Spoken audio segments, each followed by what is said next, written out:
Congress leader Rahul Gandhi seems to have lost his momentum all on a sudden. Actually, he was doing well in the last couple of years. The Bharat Jodo Yatra and Bharat Jodo Nyaya Yatra, two All India tours organized by Rahul Gandhi, had finished well and it yielded some good results also. In the Lok Sabha elections, Congress won almost 100 seats against even their own expectations. Rahul Gandhi then became the leader of opposition in Lok Sabha by his own right. It had evoked expectations among his admirers, and even his political opponents started giving some grudging admiration to Rahul Gandhi. But all on a sudden, it seems that he had just flattered to deceive. At present, uh, a special session of Parliament is going on. This is to commemorate the 75th anniversary of adoption of Indian Constitution, and the Parliament was convened at the request of Leader of Opposition, Mr. Rahul Gandhi. It seems Rahul Gandhi had expected to conduct certain fireworks inside the Lok Sabha and corner Narendra Modi government. He often accuses Narendra Modi and BJP of violating constitution. But actually the opposite happened. Mr. Modi turned the tables on his opponent, and some gaffes or unintentional mistakes made by Rahul Gandhi seems to be very costly, and such mistakes have become viral on internet, and that have been reported in media also. I think Rahul Gandhi should not have gone for quoting parables or aphorisms or metaphors, because that is not his forte. I think his research team and his think tank are not good enough in all those matters. See, I am not blaming the organization secretary K.C. Venugopal. Actually, K.C. Venugopal is looking after organizational matters and just implementing the decisions or commands or orders of Rahul Gandhi. The real culprits could be the think tank.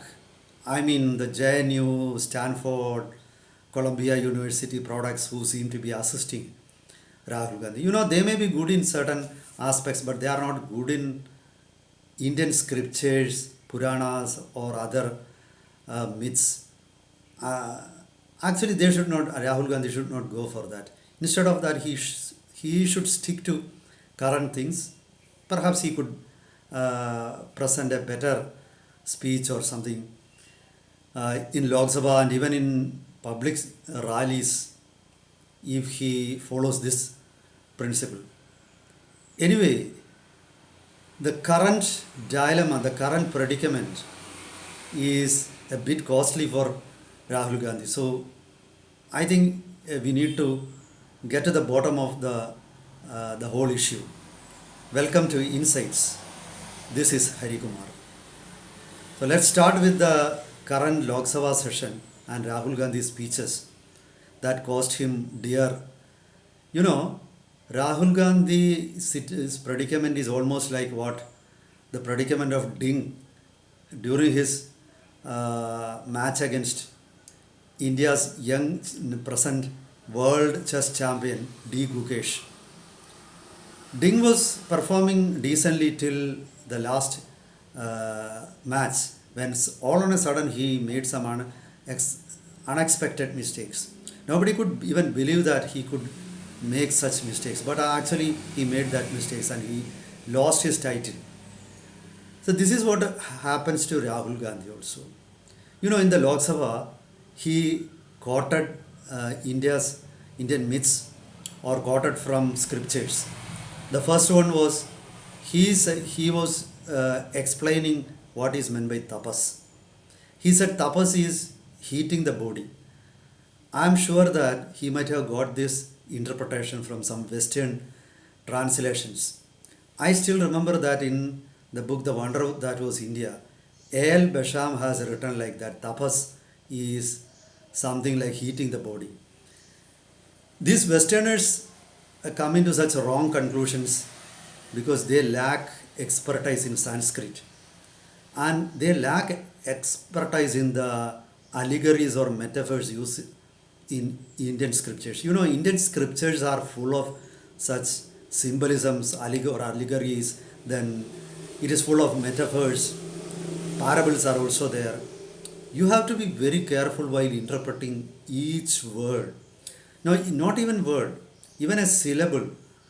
You know, one letter will be divided, deconstructed into many sounds in Puranas, and each sound will have got its meaning. So here, actually, the Westerners fumble. They cannot understand this. So that is why they interpret tapa as heating the body. Actually, tapa means heat. It's true. But what is the heat intended in the word? It is the heat of your spirit or your consciousness. So your consciousness is eagerly trying to get as much knowledge as possible. You are a searcher.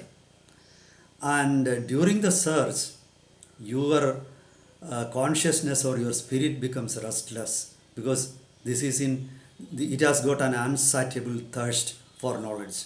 And that creates some amount of heat. So heat is used symbolically there. It's not just the hot climate as you use in climate.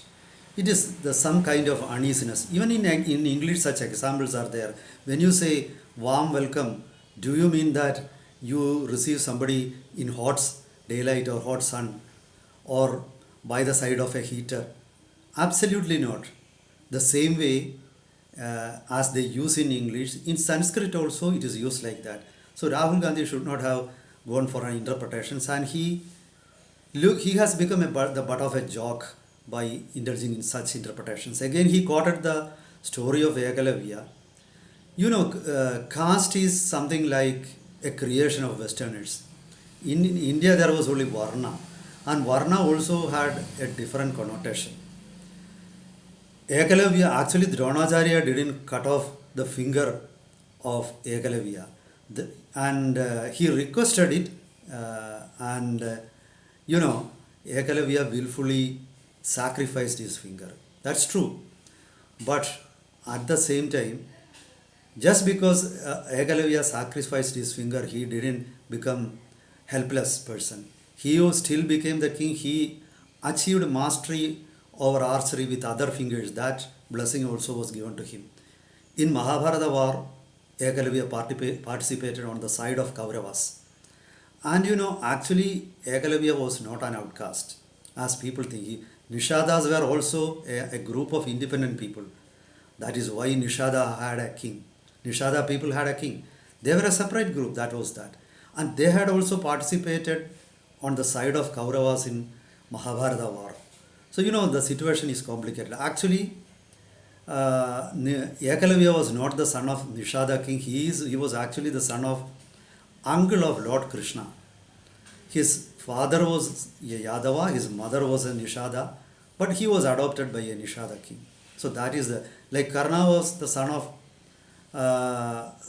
Lord of the sun god, and he was adopted by Pandu, or he became the son of Pandu. He became the son of an Atiratha, the charioteer. So things are complicated in, you know, Indian myths. When you quote them, you have to be wary. Otherwise, there is every possibility that you will end up making mistakes. Now, BJP is calling Rahul Gandhi the king of bloopers.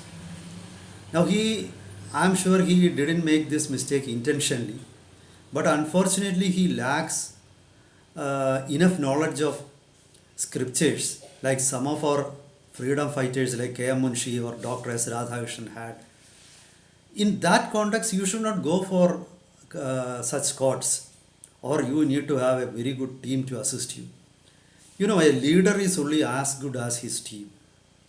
I don't blame Mr. Gandhi personally for this because, you know, a political leader cannot learn each and everything.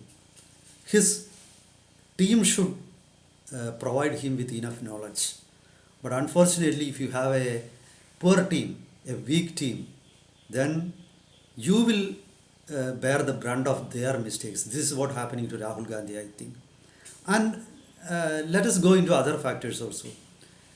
Even earlier, Rahul Gandhi was performing like this. You know, in 2017 and 18, the Congress had performed very well in assembly polls to Madhya Pradesh, Gujarat, Rajasthan, etc. In fact, I think after 2002 or 3, for the first time, Madhya Pradesh Congress had an edge in Madhya Pradesh assembly polls. In Gujarat, the BJP was expected to have a walkover, but it was a tight fight. So everybody was thinking that Modi was in trouble, and in 2019 Lok Sabha polls, Congress may stage a comeback. But actually, what happened? BJP returned to power with a good majority.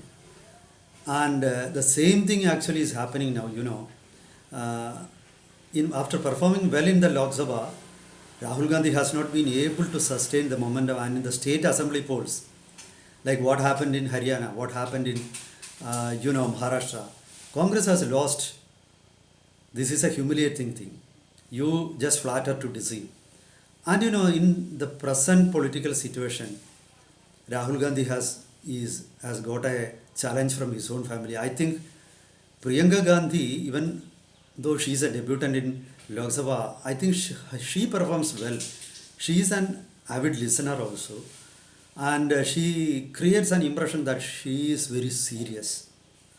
So I think in this situation, Rahul Gandhi is in some kind of danger. Number one, and another important thing, that he should not have actually chosen constitution as an issue for debate in the Lok Sabha. You know, in these areas, Congress has got several weaknesses. Right from the days of Jawaharlal Nehru, you remember the first amendment.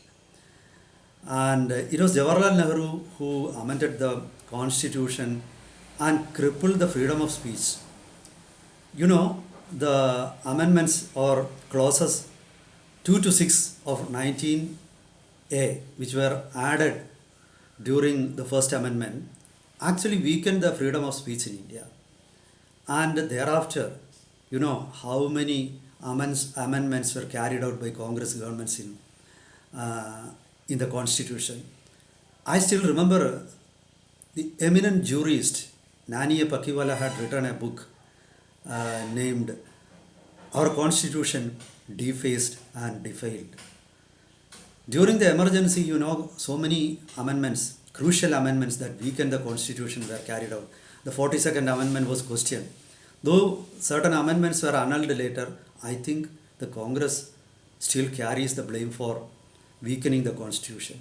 How many state governments were dismissed by Jawaharlal Nehru, Indira Gandhi, and even during Rajiv Gandhi's regime, against the all the principles of constitution.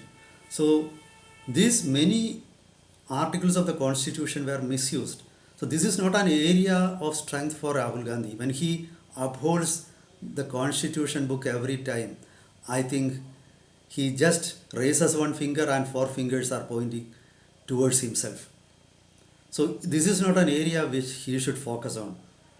I am sure that BJP didn't realize the seriousness of issue during Lok Sabha polls, and that was why they failed to counter. Now they have realized, and you know, Rahul Gandhi is in a dock now. I hope his research team and his advisors think tank will tell him to make suitable changes in his strategy. Otherwise, he will continue to be a butt of joke. And remember, he will have a challenge from his own family, and things may not be rosy for him in the coming days. That's for now. Meet you with another topic next time. Till then, goodbye.